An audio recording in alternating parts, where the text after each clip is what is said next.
I am able to work with Republicans. I am able to bring people together. I brought back the old light bulb, better light for much less money if you want it. I believe the principal job of the commander-in-chief is to keep America safe. But how about the shower? You go into a shower, and I have this beautiful head of hair. I need a lot of water.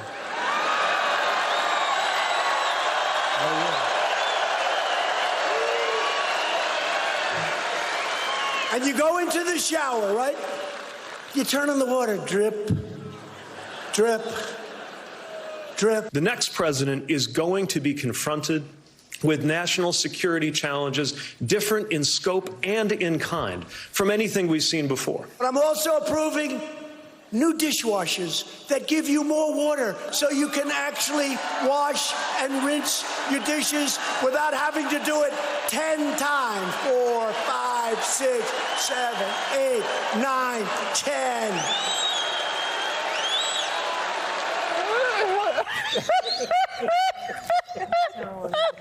What the? Oh my God!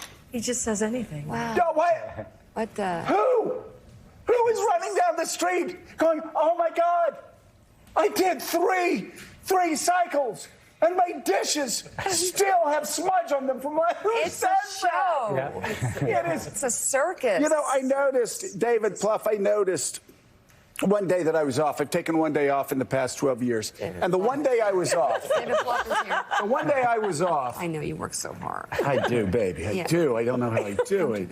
But the one day I was off, I'm sitting there, and when I watch TV, I actually turn the volume off because it really tells you more. You don't get distracted by the sound, and as far as production goes, so that's how I do it. And so, comes in, and it's like a clip like that, top of 6, and Donald Trump's doing this, and everybody behind him's laughing, and they're going, and I'm like, I want to turn the volume on. This must be funny. This is amazing. And then they cut to Morning Joe, and there's Mika Trump. And then they go to Donnie Deutsch. He's like... He's at the Flash. And then they go to somebody else, and shocked and stunned, and they're so angry. And then they show another clip, and then they go back to Donald Trump. And he's like... And everybody's laughing behind him. And I'm like, this is really not hard to figure out. Yeah, the people around the table are scolds. Everybody that's watching this guy... It's like Sinatra at the Sands in '65. It's like you said, coming on, Happy Warrior.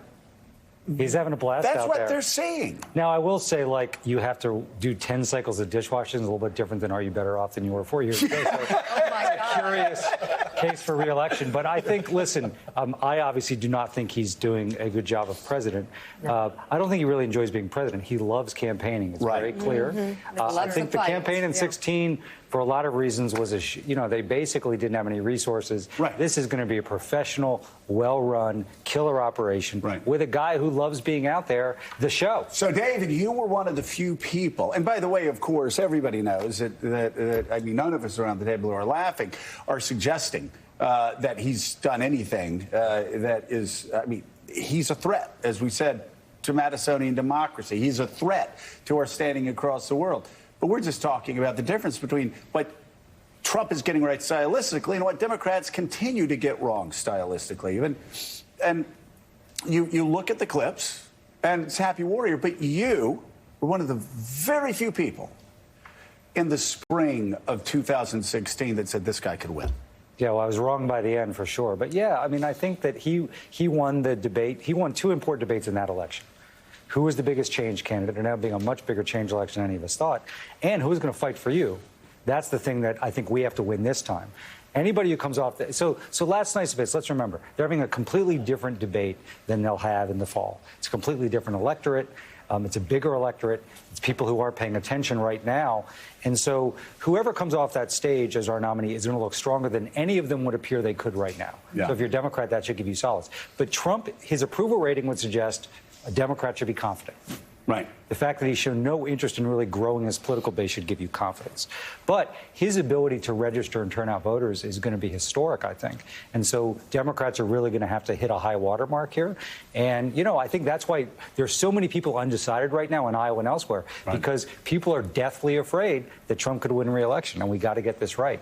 And the fluidity in this primary is fascinating. It's as wide open a race as certainly I've seen in my lifetime. Yeah, Rev, It really is. follow up on what we were talking about as far as Donald Trump actually being the, quote, happy warrior, despite the politics, despite the insults. I don't need you telling me on Twitter, not you, but everybody else telling me on Twitter, how dare you say that? I mean, what we're saying here is, like, he doesn't scowl.